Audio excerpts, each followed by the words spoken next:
ସାନ ଭାଇର ଟାଙ୍ଗିଆ ଚୋଟରେ ବଡ଼ ଭାଇ ଆହତ। ସମ୍ବଲପୁର ଜିଲ୍ଲା ରେଢ଼ାଖୋଲ ଥାନା ଅନ୍ତର୍ଗତ ବଡ଼କୁଡ଼ା ଗ୍ରାମରେ ସାନ ଭାଇର ଟାଙ୍ଗିଆ ଚୋଟରେ ବଡ଼ ଭାଇ ଆହତ ହୋଇ ରେଢ଼ାଖୋଲ ଡାକ୍ତରଖାନାରେ ଭର୍ତ୍ତି ଅଛନ୍ତି। ସୂଚନାଯୋଗ୍ୟ ଯେ ଗତକାଲି ସନ୍ଧ୍ୟାରେ ଘରୋଇ କଳହକୁ ନେଇ ବଡ଼କୁଡ଼ା ଗ୍ରାମର ବଡ଼ ଭାଇ ଯୁଧିଷ୍ଠିର ସାହୁ ଓ ସାନ ଭାଇ ଯୁଗଳ କିଶୋର ସାହୁଙ୍କ ମଧ୍ୟରେ ଘରୋଇ କଳହକୁ ନେଇ ବଚସା ହୋଇଥିଲା। ଏଥିରେ ଉତ୍କ୍ଷିପ୍ତ ହୋଇ ସାନ ଭାଇ ଯୁଗଳ କିଶୋର ସାହୁ ବଡ଼ ଭାଇ ଯୁଧିଷ୍ଠିର ସାହୁଙ୍କୁ ଏକ ଟାଙ୍ଗିଆ ଚୋଟରେ ଆକ୍ରମଣ କରିଥିଲେ। ଫଳରେ ତାଙ୍କ ମୁଣ୍ଡରେ ଓ ପିଠିରେ ଗଭୀର ଆଘାତ ଲାଗିଥିଲା। ପରିବାର ଲୋକେ ତାଙ୍କୁ ଉଦ୍ଧାର କରି ରେଢ଼ାଖୋଲ ଡାକ୍ତରଖାନାରେ ଭର୍ତ୍ତି କରିଛନ୍ତି। ସୂଚନା ମୁତାବକ ସରକାରଙ୍କ ଠାରୁ ଆସୁଥିବା କାଳିଆ ଯୋଜନାର ସମସ୍ତ ଟଙ୍କା ବଡ଼ ଭାଇକୁ ନ ଦେଇ ସାନ ଭାଇ ସମସ୍ତ ଭାଗ ପାଉଥିବାରୁ ବଡ଼ ଭାଇ ଓ ସାନ ଭାଇଙ୍କ ମଧ୍ୟରେ ବଚସା ହୋଇଥିଲା।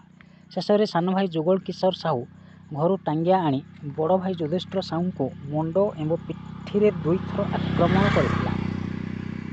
ସେପଟେ ସାନ ଭାଇ ଯୁଗଳ ସାହୁ ଫେରାର ମାରିଥିବା ଜଣାପଡ଼ିଛି। ଏନେଇ ଯୁଧିଷ୍ଠିର ସାହୁ ରବିବାର ସକାଳେ ରେଢ଼ାଖୋଲ ଥାନାରେ ଅଭିଯୋଗ କରି ପୋଲିସ ଘଟଣାସ୍ଥଳକୁ ଯାଇ ତଦନ୍ତ ଆରମ୍ଭ କରିଛି। ରେଢ଼ାଖୋଲରୁ ଗଜାନନ ଭେଶ୍ରାଙ୍କ ରିପୋର୍ଟ, ନ୍ୟୁଜ୍ ଓଡ଼ିଶା ଟିଭି।